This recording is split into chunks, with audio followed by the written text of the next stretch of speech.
श्री सद्गुरु महाराज की जय। अखंड मंडलाकारं व्याप्तं येन चराचरं तत्पदं दर्शितं येन तस्मै श्री गुरुवे नमः।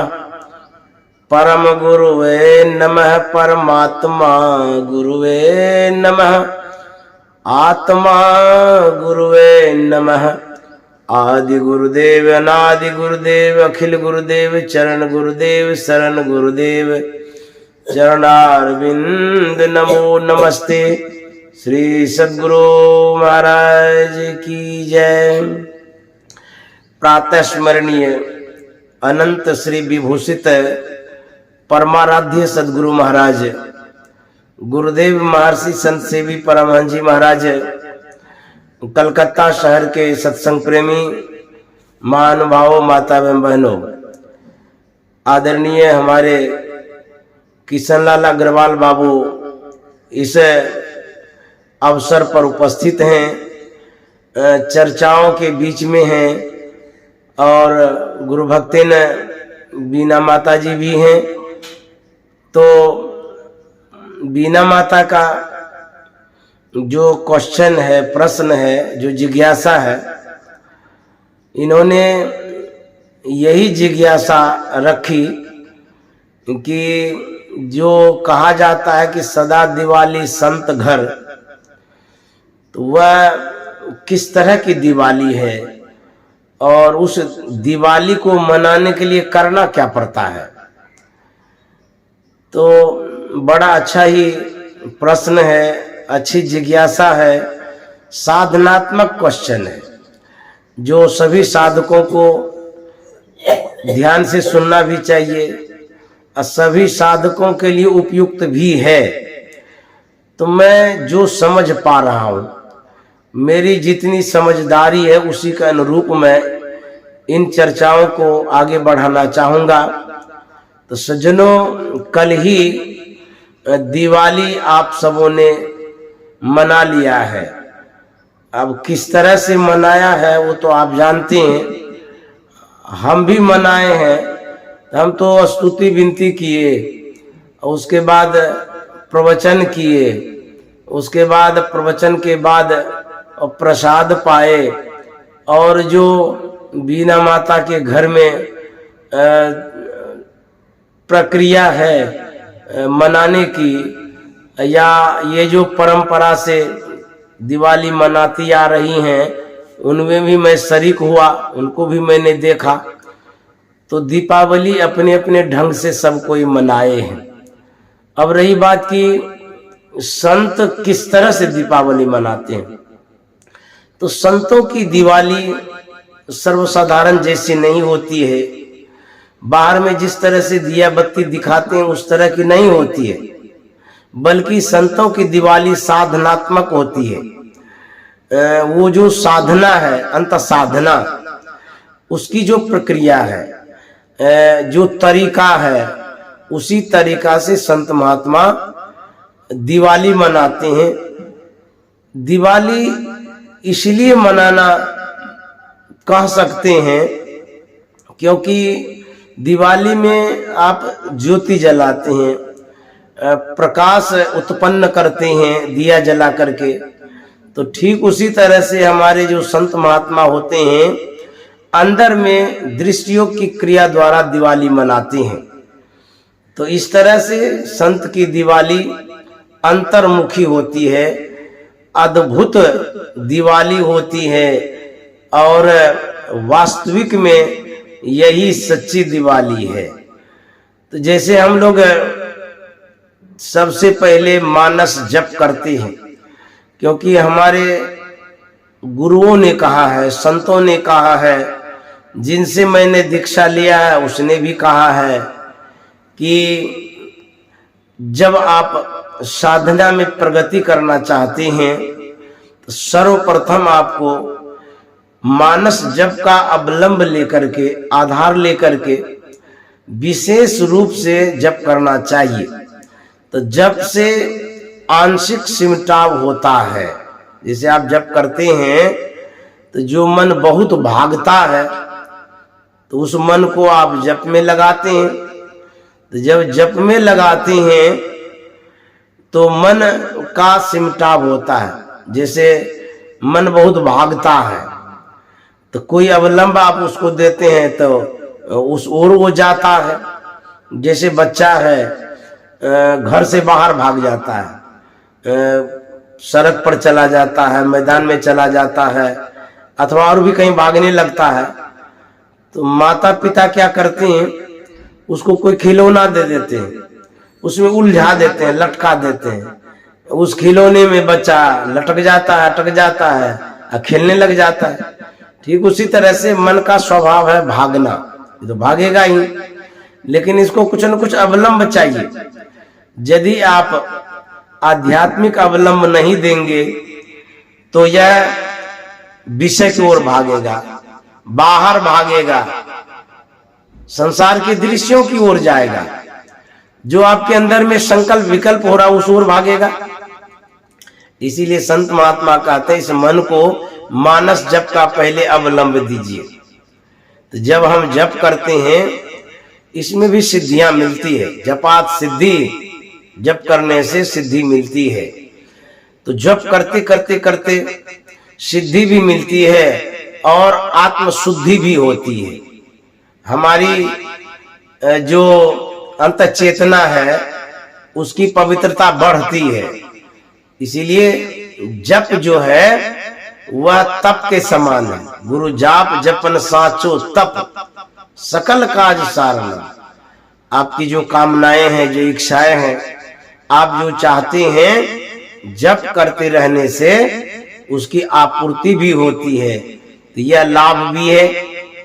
तो जप करते करते आंशिक सिमटाव होता है।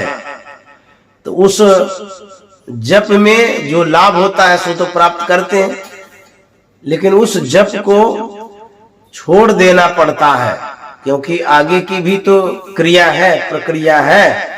क्योंकि संत मत के साधना सोपान में 4 प्रक्रिया है। एक है मानस जप, दूसरा है मानस ध्यान, तीसरा है दृष्टि योग, चौथा है नद अनुसंधान। यह 4 क्रिया है। इन क्रियाओं को करना पड़ता है बारी बारी से। तो जो जप है यदि उस ओर हम ध्यान दें तो शास्त्रों में 3 प्रकार का जप बतलाया गया है। जैसे बोल बोल करके जो जपते हैं वह वाचिक जप है, उसका नाम है वाचिक जप।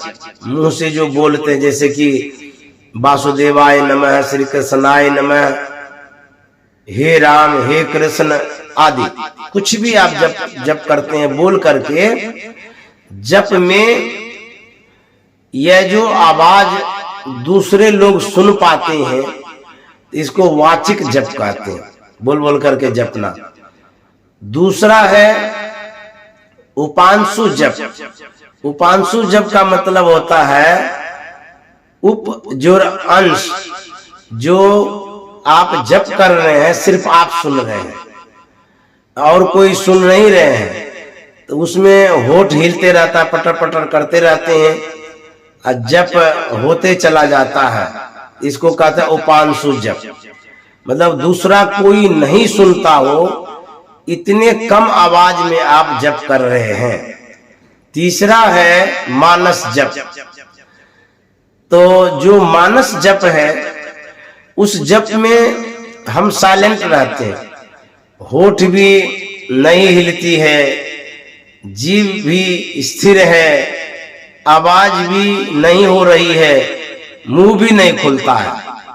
अर्थात मन के द्वारा जो आवृत्ति होती है, घुमाव होता है जिस साधन का, उसको मानस जप कहते हैं। तो मने मन जो हम जप करते हैं उसमें कोई सुनता ही नहीं है और आवाज होती नहीं, सुनेंगे कैसे?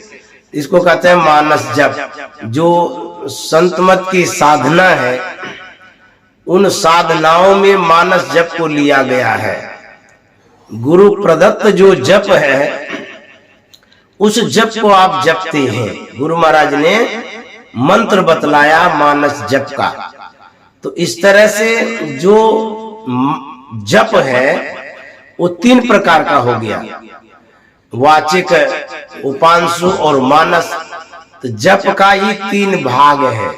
लोग जपा करते हैं तो 3 तरह से जपते हैं, जिसको जो पता है उस तरह से जपते रहते हैं।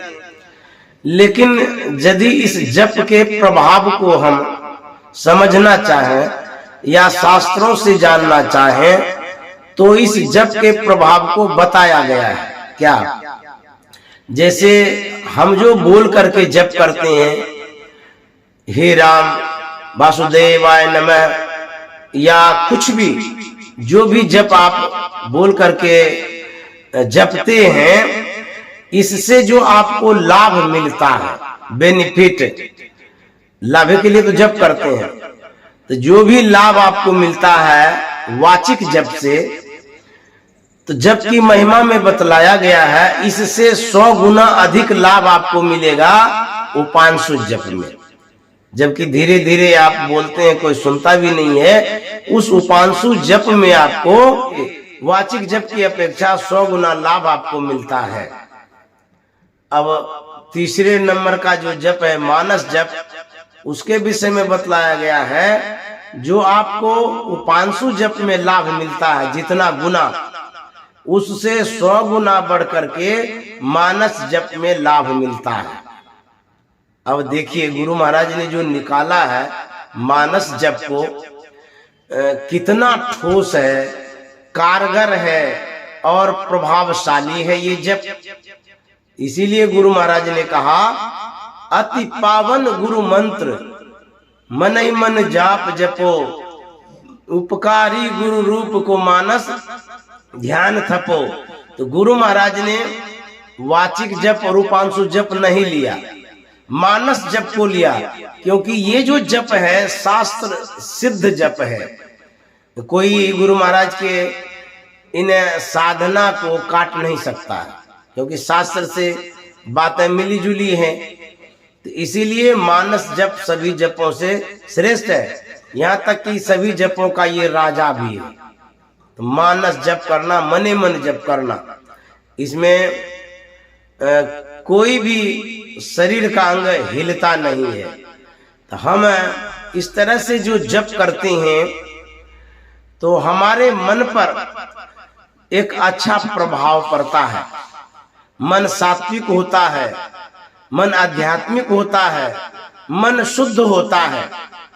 कबीर साहब ने कहा है, गुरु ने मोहि दिन ही अजब जरी, अजब जरी,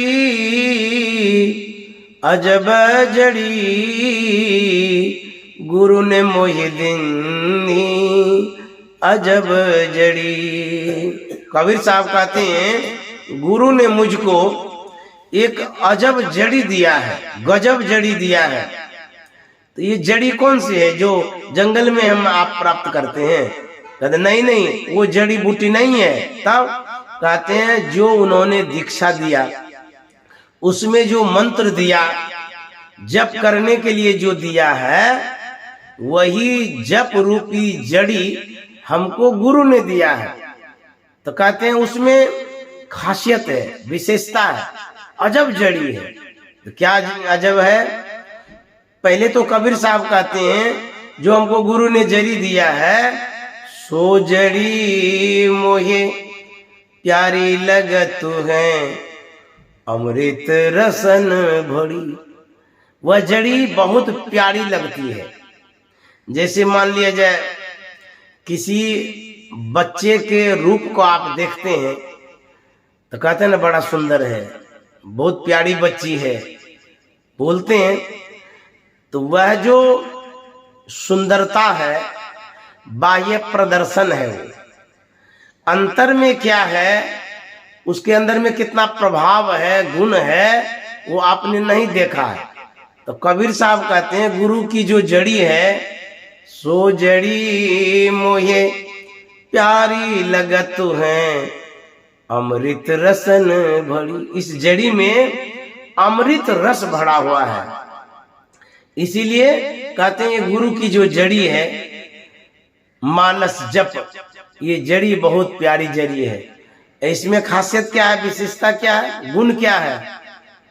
पांचों नाग 25 नागिन सुंगत तुरत मरी। जड़ी में ऐसा गुण है कि जो 5 नाग है, ये 5 विषय है, रूप रस गंध स्पर्श और शब्द, अब 25 प्रकृति है। तो इन 5 नाग और 25 प्रकृति के पास जब जड़ी को ले जाते हैं, अर्थात जब हम मानस जप करते हैं मनोयोग पूर्वक, इस जप में जो गुण है हमारे अंदर के ताप को हरता है, पाप को हरता है, दुख को दूर करता है जप करने से। एक सत्संगी की बात है, उस सत्संगी को बिच्छू ने डंक किया, रात का समय था, तो डंक किया। तब रात में कहां से जाएंगे डॉक्टर के पास? तो उनके मन में हुआ, तो गुरु महाराज ने मंत्र की महिमा को तो बहुत बतलाया है, हमारे पास तो वो मंत्र है, एक बार परीक्षा लेते हैं, इस मंत्र में कैसी शक्ति है नहीं है, अभी तो जरूरत है। कहते हैं विष उतारने वाला मंत्र होता है। तो वह क्या करता है, जिस उंगली में बिच्छू डंक किया था, दूसरे हाथ से उस उंगली को सहलाता है और मंत्र जप करता है। जप करते करते करते करते करते सच में जो लहर थी, पीड़ा, बिच्छू डंक करने का जो दुख उनको था उंगली में, धीरे धीरे वो लहर उतर गया और उसको नॉर्मल हो गया। अब देखिए इस जप में शक्ति है। तो गुरु महाराज ने मना किया है कि इस तरह का कार्य न करें जिसमें आपकी शक्ति ऐसे ही बर्बाद हो जाए। ये बिच्छू डंक करने में इस शक्ति को लगाएंगे, ये तो बहुत प्रभावशाली शक्ति है। रामकृष्ण परमहंस से किसी ने पूछा था कि महाराज आप के पास बहुत शक्तियां हैं, आप चाहें तो बिना नाव के ही नदी पार कर सकते हैं। तो रामकृष्ण परमहंस ने कहा 2-4 पैसे में हम नाव से नदी पार कर जाते हैं, और 2-4 पैसे को खर्चा न करके जो मैंने तपस्या से प्राप्त किया है, साधना से प्राप्त किया है, वर्षों ध्यान करके जो मैंने प्राप्त किया है, उस अद्भुत शक्ति को 2-4 पैसे में लगा देंगे। ये सब जो शक्तियां हैं ये आगे बढ़ने के लिए है, परमात्मा को प्राप्त करने के लिए। यदि उन शक्तियों को संसार में ही लगा देंगे तो फिर आपकी जो शक्ति है छिन्न होती चली जाएगी। तो जो शक्ति आपको चाहिए आगे बढ़ने के लिए वो शक्ति नहीं रहेगी। इसीलिए गुरु महाराज ने कहा है, दीक्षा के समय में ही बतला दिया है कि किसी को वरदान नहीं देंगे और किसी को श्राप भी नहीं देंगे। दीक्षा के समय यह प्रतिज्ञा कराया जाता है, लेकिन बहुत लोग मानते ही नहीं है। सिद्धियां तो होती है, शक्तियां तो होती है जप करने में, लेकिन हम लोग उसको बचा के नहीं रख पाते हैं, और शक्तियां होती है संसार में लगाना शुरू कर देते हैं। तो इस तरह से जब करते हैं तो आपके अंदर में शक्तियां होती है। एक लड़का था, इलाहाबाद में पढ़ता था, गुरु महाराज से दीक्षा लिया था। अब वो क्या करता है, सिद्धि को प्राप्त करता है साधना करते करते। ऐसी सिद्धियां हो गई, वो स्टूडेंट था, पढ़ाई करता था, छात्रों के बीच में रहता था। तो सिद्धियां जो उनको मिल गई, उन्होंने छात्रों से कहा कि तुम कुछ भी पूछो, जो भी क्वेश्चन पूछना हो पूछो, और उसका जवाब हमारे हाथ में दिख जाएगा। बोले ऐसा भी होता? बोले हाँ, पूछिए। तो वो क्या करता है लड़का, अपने हाथ में राख लगा लेता है। तो राख लगा लिया, उसके बाद विद्यार्थी से कहा पूछने, तो जो भी क्वेश्चन किया सही में उसके हाथ में वो उत्तर आ गया। तो सब लोग खुश हो गए, बोले बाप इतनी शक्ति हो गई इनको। तो उनके पिताजी को जब पता चला कि ये रिद्धि सिद्धि दिखाता है, तो पिताजी ने पहले समझाया कि गुरु महाराज ने मना किया इस तरह से मत करो, लेकिन वो माना नहीं, करते ही रहा। अंततः उनके पिताजी आ गए गुरु महाराज के पास, गुरु महाराज से शिकायत कर दी कि हुजूर हमारा जो लड़का है वो रिद्धि सिद्धि दिखाता है, हाथ में राख लगा लेता है, छात्र को बोलता है कुछ पूछो तो उसका उत्तर उग जाता है। तो गुरु महाराज ने कहा कि उनको मना कर दिए, ये सब दिखाने उखाने का नहीं है। तो उन्होंने कहा कि मैंने मना किया, लेकिन वो माने नहीं है। तो गुरु महाराज ने कहा ठीक है, मेरे पास बुला के लाओ। लड़का को बुला के लाया गया। गुरु महाराज के सामने जब वो लड़का आया तो गुरु महाराज ने कहा कि तुम क्या दिखा देते हो? बोले कि कोई भी कुछ पूछता है हमारे हाथ में उसका उत्तर आ जाता है। बोले अच्छा, तो मुझे भी दिखा सकते? बोले हाँ, आपको भी दिखा सकते हैं। तो बोले दिखाओ। तो वो लड़का गुरु महाराज के सामने है, जैसे जैसे करता था हाथ में राख लगाया। उसके बाद लड़का कहता गुरु महाराज से आप पूछिए। तो गुरु महाराज ने पूछा, लेकिन वहां कोई जवाब नहीं आया। वो जो सिद्धियां थी किनके सामने आप दिखा रहे हैं? जो सदगुरु महाराज हैं, जिनके पास सारी शक्ति है, रिद्धि सिद्धि तो आगे पीछे करती रहती है, उन्हीं के सामने छोटी सी सिद्धियां दिखा रहे हैं। वह जो सिद्धियां थी, जो शक्ति थी, वो जो उस दिन गई, जीवन भर वो चले गई। तो जिनकी माया थी वो समेट ली। इस तरह से शक्तियां आती है जप करने से। आपके जीवन में बहुत कुछ बदलाव होता है जप करने से। जपात सिद्धि, इस तरह से जब हम जप करते हैं हमारे ख्यालों में बदलाव आता है, विचारों में बदलाव आता है, हमारी जो साधना है वो आगे बढ़ती है। तो जप एक नींव है। जैसे घर बनाने के पहले नींव डालते हैं, तब मकान उस पर बनाते हैं। तो जितनी मजबूती के साथ नींव डालते हैं, मकान भी उतना मजबूत होता है। उसी तरह से जब हम जप करते हैं, जप को जितना आप बढ़िया से करेंगे, जितनी देर करेंगे, मन का सिमटाव उतना अधिक होगा और उतना जल्दी भी होगा। इसीलिए जब आप बैठते हैं ध्यान करने के लिए, तो पहले जप करें। जप करते करते करते आपको लगता है कि सिमटाव हो रहा है, उसको करना छोड़ सकते हैं, फिर ध्यान करेंगे। जो गुरु महाराज ने रूप का ध्यान करने के लिए बतलाया है, उस ध्यान में लगाएंगे। जब कोई पागल हाथी होता है, तो पागल हाथी को बस में करने के लिए एक अंकुश होता है लोहे का, उसके सिर में जैसे ही गाड़ता है, दबाता है, हाथी सीधा हो जाता है। उसी तरह से यह जो मंत्र है जिसको हम लोग जपते हैं, ये मन रूपी हाथी को बस करने के लिए अंकुश है, सीधा करने के लिए। जब सांप बिल में घुसता है तो वहां सीधा हो जाता है, और जब सड़क पर या और कहीं पर वो सांप चलता है तो टेढ़ा मेढ़ा चलता है। क्यों? वो जब तक टेढ़ा मेढ़ा नहीं होगा तो चल ही नहीं सकेगा। वो उसकी जो गतियां हैं टेढ़ी मेढ़ी होती है, तभी वो सांप चल पाता है। ठीक उसी तरह से मन जो है विषधर सांप के समान है।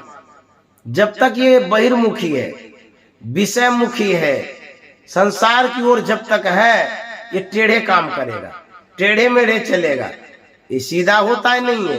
तब कहते हैं मन रूपी सांप को सीधा करने के लिए आज्ञा चक्र रूपी बिल में घुसाओ। आज्ञा चक्र में जो छेद है, जो रास्ता है, कहते उसमें इसको ले जाइए, वहीं पर सीधा होगा। सोनार सोने को कब सीधा करता है? जब वह एक छेद से गर्म सोने को घुसा के खींचता है।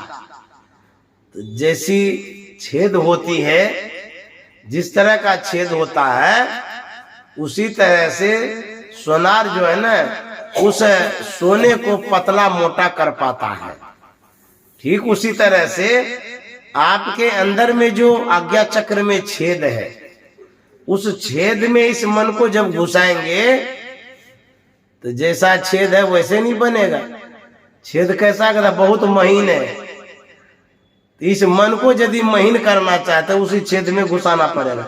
जैसे सोनार जो है ना, गरम करके और उस सोने को खींचता है कस के, और खींच करके वो छेद से एकदम वैसे अनुकूल बना लेता। ठीक उसी तरह से इस मन को आज्ञा चक्र रूपी छेद में घुसाइए, तो अब जाकर के सीधा होगा, नहीं तो बाहर में टेढ़ा ही टेढ़ा होगा। मन बहुत बदमाश होता है। गुरुदेव महर्षि संतसेवी जी महाराज प्रवचन के क्रम में कथाओं को रखा करते थे। कथाएं जो होती हैं, श्रोताओं को समझाने का एक सरल तरीका है। कथा के माध्यम से बच्चा भी समझ जाएगा, बूढ़ा भी समझ जाएगा, पढ़े भी समझ जाएंगे, अनपढ़ भी समझ जाएंगे। तो गुरुदेव के प्रवचनों में कथाओं का विशेष स्थान होता था। छोटी छोटी कथाओं को कहा करते थे समझाने के लिए, जल्दी बात का समझ में आ जाती थी। उन्हीं कथाओं में से एक कथा है जो मैंने गुरुदेव से सुना है। वो कथा इस प्रकार है कि एक राजा था, उसके पास बहुत काम था, फुर्सत ही नहीं मिलता था उनको। संजोग से एक दिन महात्मा उनके दरबार में गए। महात्मा ने कहा कि राजन, थोड़ा तो वक्त दीजिए भजन सत्संग के लिए, धर्म के लिए, अच्छे कर्म के लिए। तो राजा ने कहा कि मेरे पास फुर्सत नहीं है, समय नहीं है, मैं वक्त नहीं दे सकता हूँ, बहुत काम है। तो बोले कि बहुत काम है तो मैं एक संसाधन देता हूँ, एक उपाय देता हूँ, जिस उपाय से कम ही समयों में सब काम निपट जाएगा आपका। बोले महाराज क्या बात करते हैं आप, इतना राजकाज सब चलते रहता है, कौन संसाधन है जो कम ही समयों में निपट जाएगा? ये कैसे हो सकता है? असंभव काम है। यहाँ हजारों मजदूर लगे हुए रहते हैं, उससे भी नहीं निपटता है। बरसों बरस काम होते रहता है, तब भी काम पूरा नहीं होता है। आप क्या बताने जा रहे हैं? महात्मा ने कहा कि मेरे पास एक साधन है, वह मैं तुम्हें सुपुर्द करता हूं। उन संसाधनों के द्वारा तुम्हारा जितना राजकाज वाला काम है वो तुरंत ही समाप्त कर देगा, अकेले। बोले मजाक तो नहीं करते हैं? महात्मा ने कहा नहीं, हम मजाक नहीं करते, वास्तविकता है इसमें, वास्तविक बात हम बोल रहे हैं। और सुनो, यदि काम हो जाए तो मुझे याद करना, क्योंकि जब वो काम समाप्त करेगा तो काम मांगेगा। यदि तुम कहेगा काम नहीं है तो तुमको मार देगा। तो बोले बड़ा विचित्र आदमी है वो। बोले हाँ, तो तुमको मैं देता हूं, एक बार तुम परीक्षा ले लो। बोले दीजिए। तो वह जो था महात्मा के पास भूत था, भूते को दे दिया। तो भूत को दिया तो उसको काम बताया, जो भी बतावे चट से कर दे। जितना काम था राजकाज का सब काम तुरंत करके समाप्त कर दिया।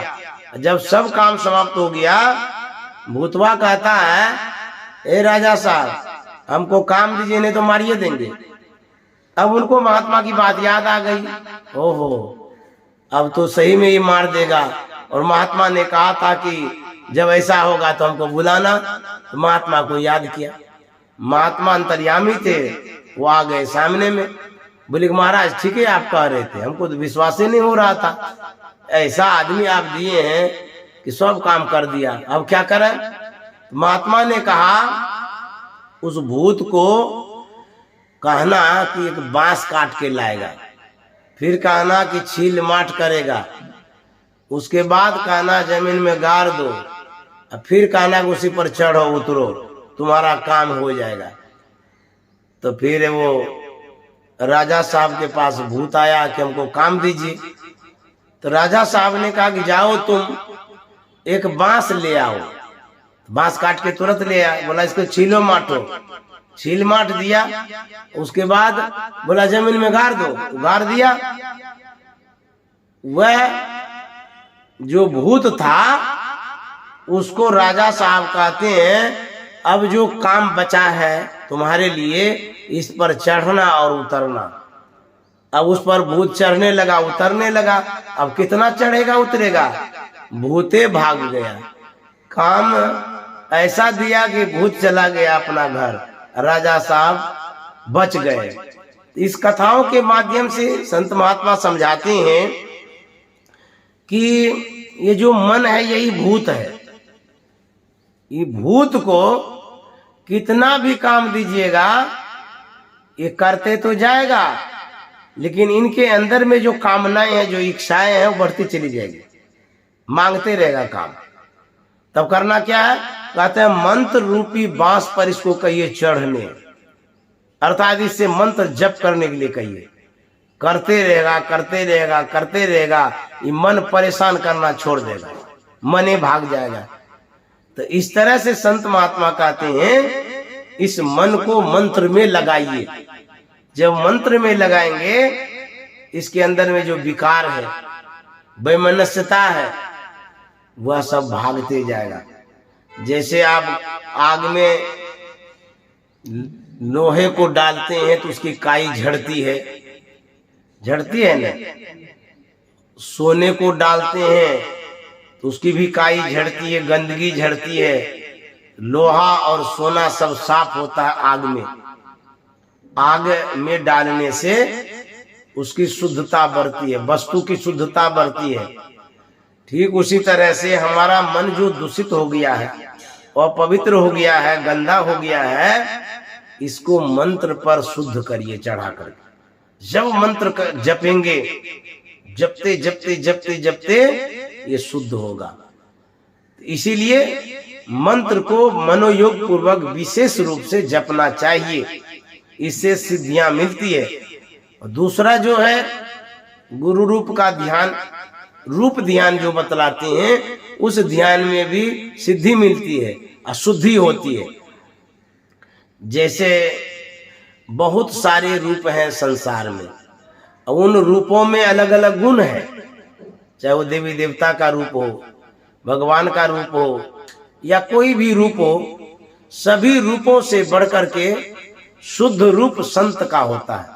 इसीलिए गुरु महाराज ने कहा अति पावन गुरु मंत्र, मन ही मन जाप जपो, उपकारी गुरु रूप को मानस ध्यान थपो। तो गुरु का जो रूप होता है, गुरु जो बतलाते हैं ध्यान करने के लिए, बड़ा शुद्ध होता है। उसी रूप में अपने मन को लगाना है।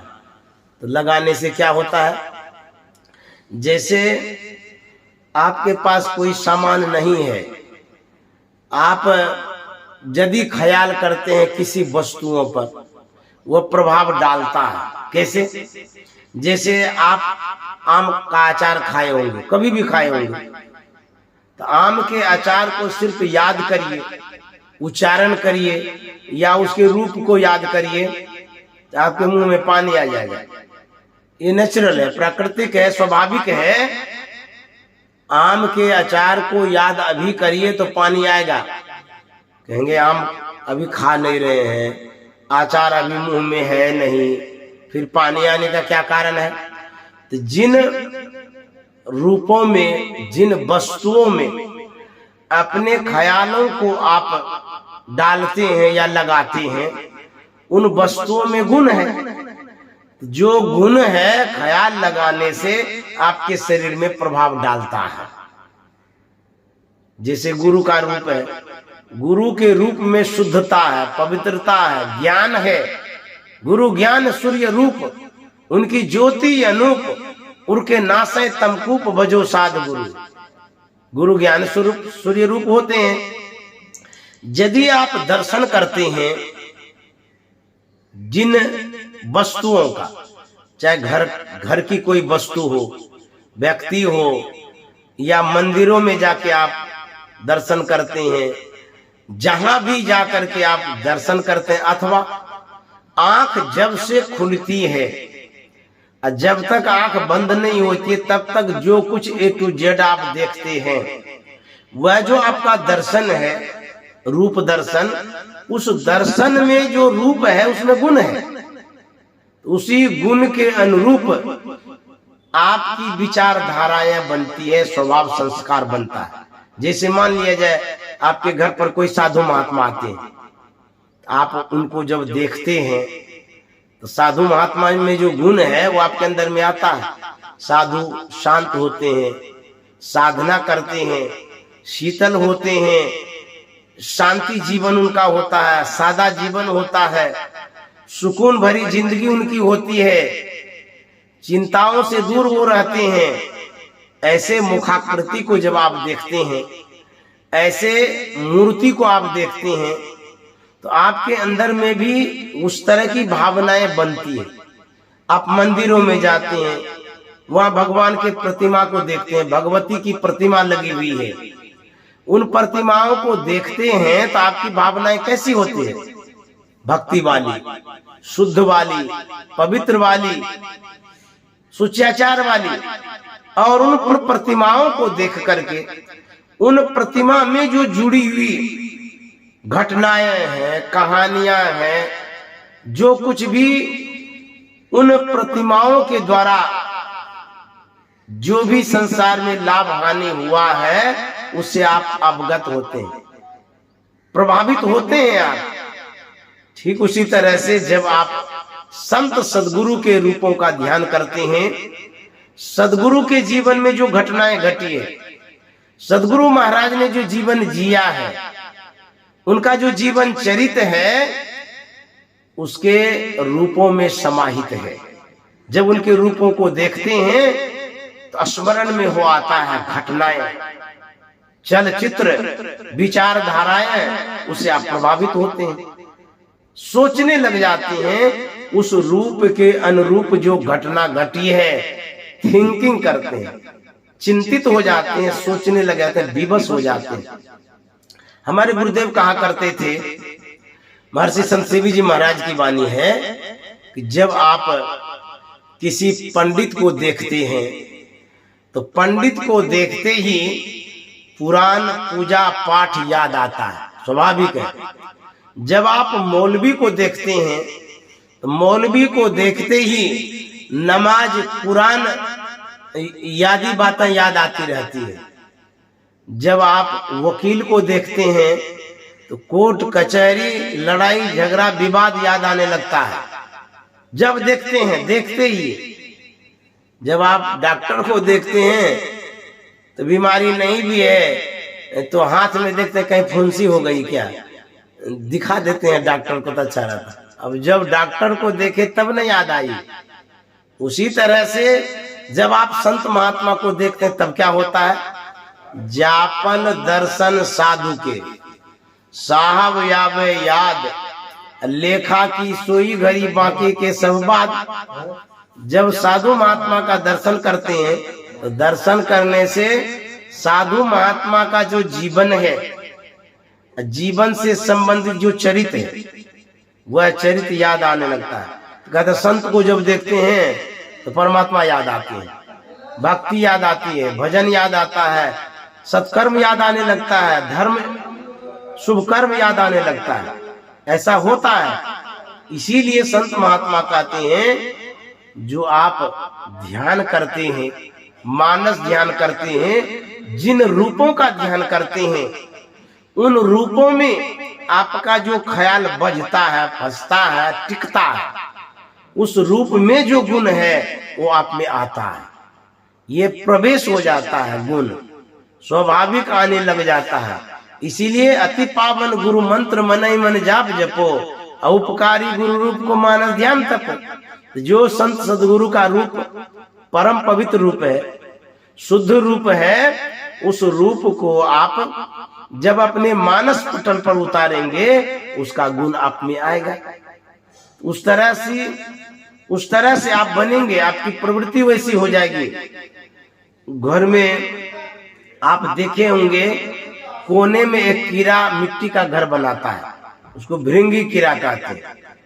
वह मिट्टी का घर बना बना करके लास्ट में अंतिम में एक पिल्लू को पकड़ के लाता है और उसी छेद में घुसा देता है और छेद को भृंगी कीड़ा बंद कर देता है।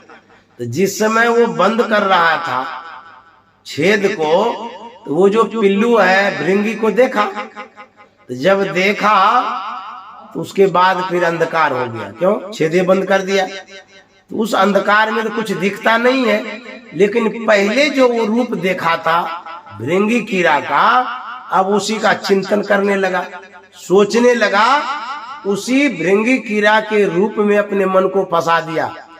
जानते हैं परिणाम क्या हुआ?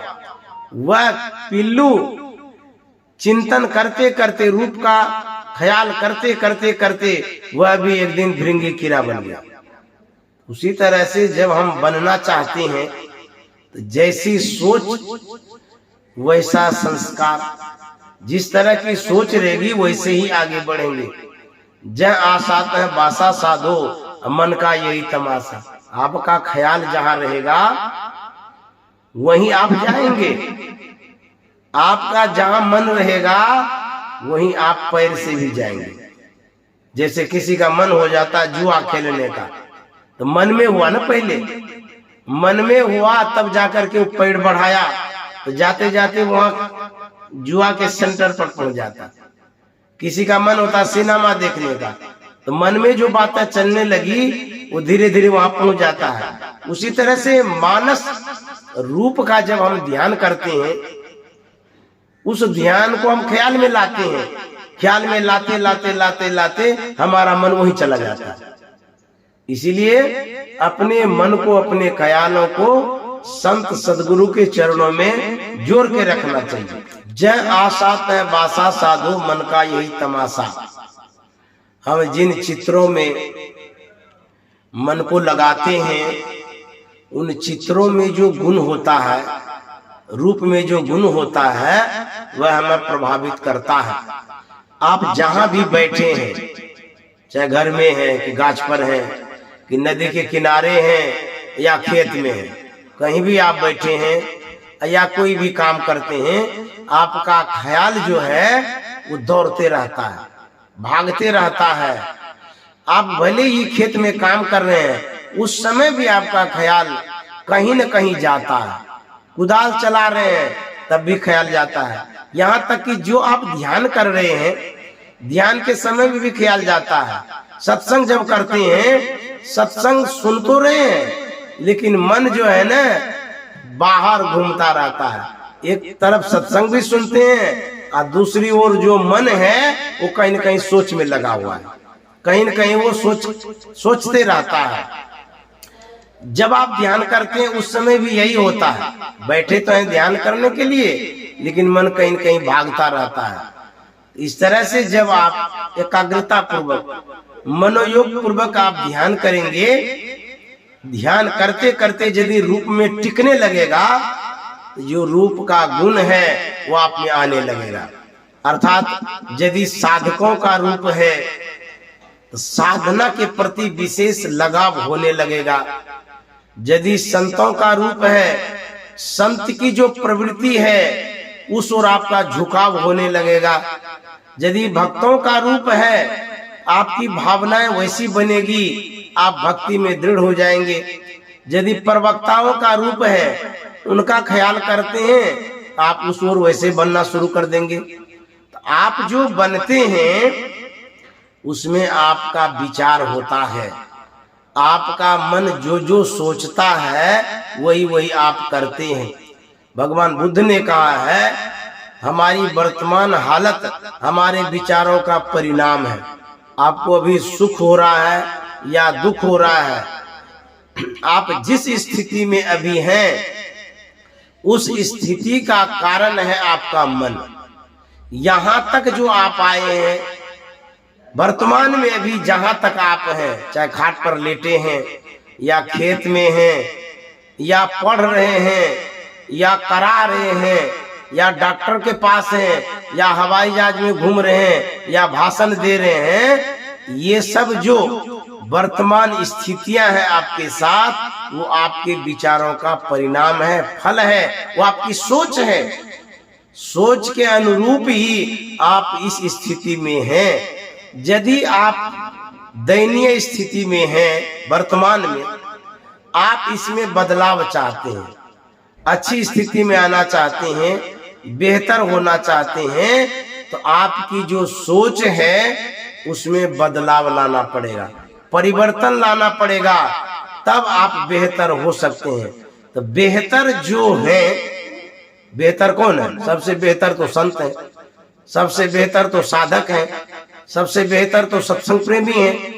तो जो साधक संत हैं वो बेहतर हैं। उन बेहतर व्यक्तियों का चिंतन करना होगा, उन बेहतर व्यक्तियों के विचारों को अपनाना होगा। वो जो किए हैं वैसा आपको करना होगा, तब आपके जीवन में बदलाव होगा, परिवर्तन होगा। अन्यथा आप अपने विचारों के अनुरूप चलते रहेंगे, तो आप अपने विचारों के अनुरूप अभी जो देख रहे हैं वर्तमान में, यदि अच्छा है तो ठीक ही है, और यदि बुरा है तो बेहतर हो कैसे सकता है। तो बदलाव लाने के लिए संत सदगुरु जो अवलंब देते हैं, जो शिक्षा दीक्षा देते हैं, उस अवलंब के अनुरूप आपको ढालना पड़ेगा, ढलना पड़ेगा, अन्यथा आपके जीवन में बदलाव नहीं आ सकता है। इसीलिए जो मानस ध्यान हम लोग करते हैं, उन मानस ध्यान में संत सदगुरु ने बतलाया है, उस पवित्र रूप में अपने मन को लगाओ। जब वहां मन को लगाओगे तो उसमें गुण कैसा? आपके मन में जो ताप है, जो संताप है, वो रूप में शीतलता है। आपका मन शीतल होगा, मन शांत होगा, मन में स्थिरता आएगी, मन में सुकून आएगा। क्यों? जिसका आप ध्यान कर रहे हैं वो ऐसा ही है, सुकून वाले हैं, शांति वाले हैं। एक वाक्य है, चाह गई चिंता मिटी, मनवा बेपरवाह, जाको कछु न चाहिए सोई शहंशाह। संत तो शहंशाह होते हैं, कोई चिंता ही नहीं है और कोई चाह भी नहीं है। तो जिनके अंदर में कोई चाह नहीं है, कोई चिंता नहीं है, जो शहंशाह बने हैं, उस रूप का यदि आप ध्यान करेंगे, आप में वो शहंशाह वाला गुण आएगा। इसीलिए जो पवित्र रूप है, उन रूपों का ध्यान करने के लिए बतलाया जाता है। तो हम लोगों को भी चाहिए कि इस ज्ञान को अपनावे, विचार को अपनावे, ताकि हमारा जीवन बेहतर हो और बढ़कर के हो। तो संत महात्मा यही सिखाते हैं कि जो मानस जप है उसको करिए, जो मानस ध्यान है उसको करिए। मानस ध्यान में कितनी शक्तियां हैं, क्या परिवर्तन आता है, एक कथा कह करके मैं विराम देना चाहूंगा। जरूरी वाली कथा है, वो महाभारत से संबंधित कथा है, वो एकलव्य की कथा है। जब एकलव्य गुरु द्रोणाचार्य के पास दीक्षा लेने के लिए गया था, उन्होंने निवेदन किया था गुरु द्रोणाचार्य से कि गुरुदेव, मैं आपसे दीक्षा लेना चाहता हूँ, आपका शिष्य बनना चाहता हूँ। तो गुरु द्रोणाचार्य ने परिचय लिया, पूछा, तो बोला कि मैं भील पुत्र हूँ, एकलव्य हूँ। तो यह सुनकर के गुरु द्रोणाचार्य ने कहा कि नहीं नहीं, हम तो राजपूतानों के बच्चों को पढ़ाते हैं, उनको ही धनुर्विद्या सिखाते हैं, उनको ही शिक्षा देते हैं, तो मैं नहीं दे सकता हूँ, शिष्य नहीं बन सकते हो। तो वह एकलव्य सुन करके गुरु दरबार से लौट जाता है, लेकिन मन बड़ा स्ट्रांग था, मजबूत था। वह जंगल चला जाता है, जंगल में जाकर के गुरु द्रोणाचार्य की प्रतिमा को बनाता है, मिट्टी का प्रतिमा बना लिया, उसका ध्यान करने लगा। उस रूप का जो ध्यान कर रहा था, जानते हैं उस रूप में गुण होता है। हम बता रहे थे ना कि जैसा रूप होगा उसमें गुण होता है। उस रूप में क्या गुण था? गुरु द्रोणाचार्य के रूप में गुण यही था, वो धनुर्विद्या में पारंगत थे। उसी धनुर्विद्या की सीख पांडव कौरव बच्चों को दिया करते थे। अब एकलव्य को गुरु द्रोणाचार्य ने ज्ञान दिया नहीं। अब एकलव्य सोचता है कोई बात नहीं है, गुरु भले ज्ञान नहीं दिए हैं, लेकिन गुरु का जो रूप है उन रूप में ज्ञान तो है, उसी से ले लेंगे। ध्यान जो कर रहा था उसी गुरु द्रोणाचार्य के प्रतिमा से उसको संकेत मिलने लगा, उसी से वो सीखने लगा। सीखते सीखते सीखते धनुर्विद्या में पारंगत हो गया। देखिए, मानस ध्यान करने से भी आपके अंदर में गुण आता है। तो कैसा आता है? जिस तरह का रूप है, जिस रूप का आप ध्यान करते हैं, चाहे वो काली हो, दुर्गा हो, सरस्वती हो, भगवान का हो, भगवती का हो, गुरु का हो, किसी का भी रूप हो, जिस रूप का आप ध्यान करते हैं उसमें जो गुण है, ध्यान करते करते करते वह गुण आप में आता है। जैसा कि एकलव्य को हुआ, धनुर्विद्या में एकलव्य ऐसा बढ़ा, बिना गुरु का बढ़ा, सिर्फ रूप ध्यान से बढ़ा। ऐसा बढ़ा कि अर्जुन से भी आगे चला गया। अर्जुन को तो गुरु द्रोणाचार्य सिखा रहा था, लेकिन एकलव्य को कोई नहीं सिखा रहा था, उसने मानस ध्यान के द्वारा प्राप्त किया। सज्जनों, अब देखिए होता क्या है। एक दिन गुरु द्रोणाचार्य कौरव पांडव के पुत्रों को लेकर के जंगल परिभ्रमण के लिए गए।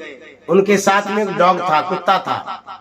कुत्ता का स्वभाव होता है, कभी आगे कभी पीछे, कभी इधर सूंघेगा कभी उधर सूंघेगा। इस तरह से कुत्ता आगे पीछे करते रहता था। एक बार गुरु द्रोणाचार्य के साथ से कुत्ता आगे जाता है, जाते जाते जाते एकलव्य के कुटिया पर चला जाता है। उस समय एकलव्य मूर्ति ध्यान में लगा हुआ था। तो वह मूर्ति ध्यान कर रहा था, और होता क्या है, एकलव्य बड़ा काला कलोटा था। वह कुत्ता जो देखा ना, उसको भूखने लगा, जोर जोर से भूखने लगा। एकलव्य का ध्यान भंग हो गया। एकलव्य ने जब देखा ये कुत्ता ने मेरा ध्यान भंग कर दिया है, आवेश में आकर के धनुष बाण उठाता है और एक साथ कई बाण धनुष पर चढ़ाता है और भूखते हुए कुत्ता के मुंह में मारता है। जैसे ही बाण मारा, सब बाण कुत्ता के मुंह में घुस गया। अब देखिए कला क्या थी, विशेषता क्या थी। कुत्ता के मुंह में बाण लगा हुआ है, लेकिन खून का एक बूंद नहीं गिर रहा है। वह कुत्ता भागते हुए मालिक की ओर जा रहा था। मालिक गुरु द्रोणाचार्य थे। उनके पास जैसे ही गया, सबों ने देखा, अर्जुन ने भी देखा कि बाण लगा हुआ है। कोई न कोई धनुर्धर है जिसने ये बाण कुत्ता को मारा है।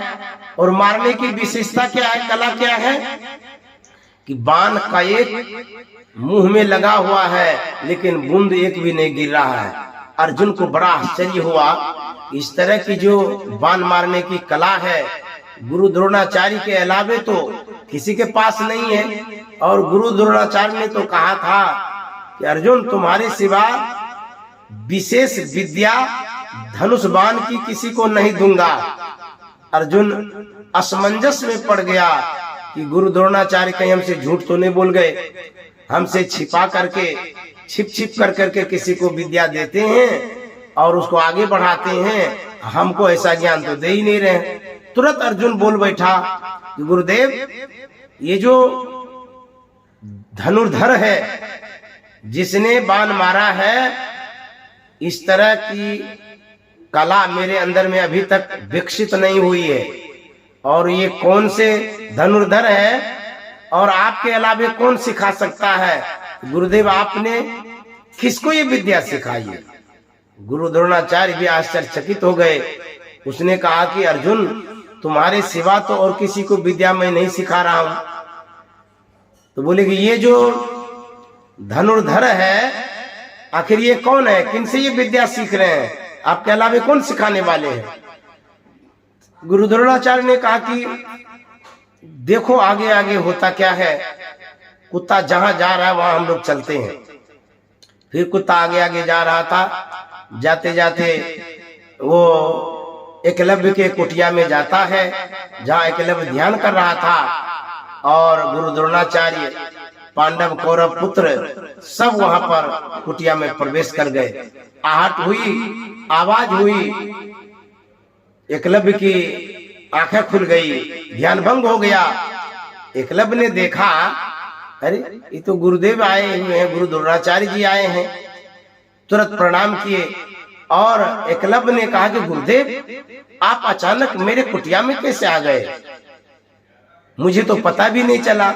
तो जैसे एकलव्य ने गुरुदेव कहा, अर्जुन का कान खड़ा हो गया। बोला कि ये जो गुरुदेव कह रहे हैं इसका मतलब है गुरु द्रोणाचार्य ने इसको धनुर्विद्या सिखाया है, ये शिष्य बनाया है, तब ये तो गुरुदेव कहते हैं। अर्जुन ने तुरंत कहा कि गुरु द्रोणाचार्य से, आपने तो कहा मैंने किसी को नहीं सिखाया है और ये तो एकलव्य को आपने सिखाया है। तो बोले नहीं अर्जुन, मैंने नहीं सिखाया है। तो अर्जुन ने कहा कि ये आपको गुरुदेव कैसे कहता। तो तब गुरु द्रोणाचार्य ने कहा कि एकलव्य, मैंने तो तुमको धनुर्विद्या नहीं सिखाया है और मैंने तो शिष्य तो नहीं ग्रहण किया है, मैंने तो तुमको शिष्य नहीं बनाया है, तो तुम हमको गुरुदेव कैसे कहते हो। तब एकलव्य ने कहा कि गुरुदेव आपने भले ही हमें शिष्य नहीं बनाया है, भले ही स्थूल रूप से आपने विद्या हमें नहीं दिया है, लेकिन मेरी श्रद्धा थी आप में और मुझे विश्वास था। आपकी प्रतिमा मैंने गठित की, प्रतिमा बनाया। ये जो आपकी प्रतिमा है इसी का मैं ध्यान करने लगा और इस प्रतिमा से ही मुझे संकेत मिलने लगा और धनुर्विद्या में धीरे धीरे धीरे धीरे मैं इस मुकाम तक आ गया। गुरु द्रोणाचार्य तो अचंभित हो गए, अरे हमने सिखाया नहीं, लेकिन हमारी प्रतिमा में जो गुण था उसी गुण से ये ध्यान करते करते सीख लिए। तो सज्जनों, एक बात पर गौर दीजिएगा, आप जब ध्यान करते हैं किसी का भी, कोई भी हो, उसका गुण आप में आता है, वैसी कला आप में विकसित होती है। मेरे कहने का ये भी राज है, ये भी रहस्य है। तो सज्जनों, आप किसी का यदि ख्याल करते हैं, ध्यान करते हैं, थिंकिंग करते हैं, चिंतन करते हैं, उसका गुण आप में आएगा, आप वैसा ही बनेंगे, स्वभाव और संस्कार वैसा ही बनेगा। अब आगे क्या होता है सज्जनों, जब द्रोणाचार्य ने देखा कि एकलव्य तो मेरी मूर्ति का गठन करके सीखा है, लेकिन ये गुरुदेव कह रहे हैं, तो जब ये हमको गुरु मानते हैं तो ऐसा करते हैं, इनसे गुरु दक्षिणा के रूप में अंगूठा ही ले लेते हैं ताकि अर्जुन खुश हो जाएगा। देखिए गुरु कैसे हैं, इनकी करतूत को देखिए, विचारों को देखिए। ऐसा सच्चा सदगुरु कभी नहीं हो सकता है। साधना में पारंगत गुरु का ये स्वभाव नहीं हो सकता है। सिखाया भी नहीं और गुरु दक्षिणा लेने के लिए तैयार हो गए, वो भी कलुषित भावना से, कटुता युक्त और दूसरे को दुख देने वाली भावना से गुरु दक्षिणा लेना चाहते। गुरु द्रोणाचार्य ने कहा कि एकलव्य, तुमने तो हमको गुरु कहा, तो शिष्य को तो चाहिए गुरु की कला को जो सीखता है उसको दक्षिणा देना होता है। एकलव्य तुरंत कहता है कि गुरुदेव एकदम हम देने के लिए तैयार है, आपको क्या चाहिए, दक्षिणा में क्या लेंगे, जो कहेंगे वही देने के लिए मैं तैयार हूं।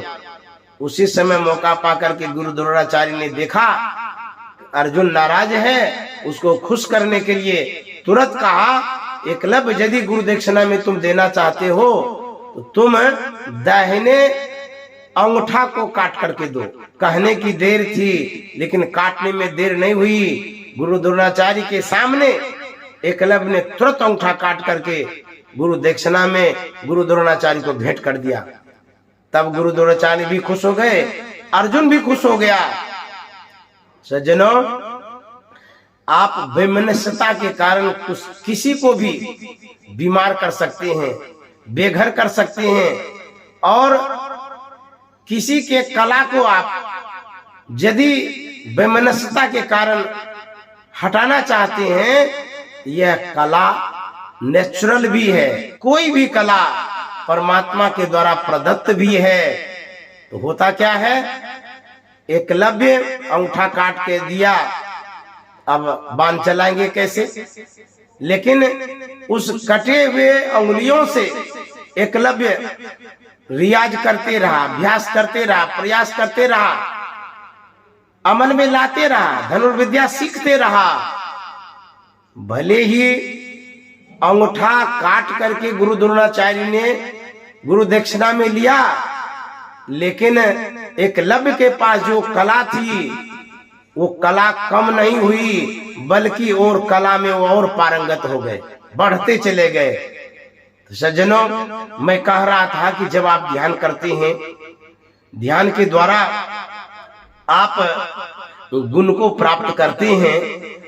तो पहले मैंने मानस जप के विषय में कहा, और ये दूसरा मानस ध्यान के विषय में कहा।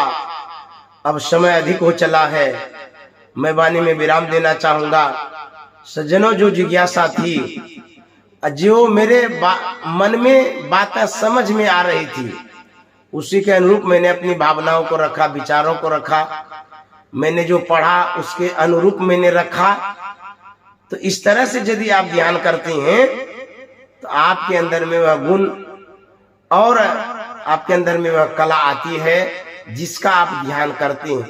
बाबा नानक ने कहा था, गुरु की मूर्ति हृदय बसाए, जो इच्छे सोई फल पाए।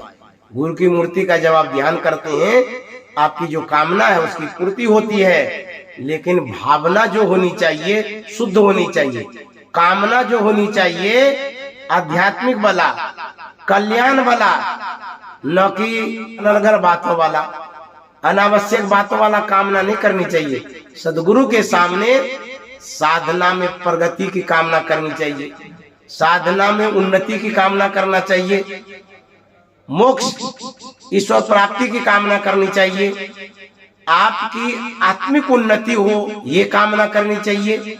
ये सबसे अच्छी कामना है। तो यदि आप कामना करते हैं, इस तरह से कामना की पूर्ति होती है।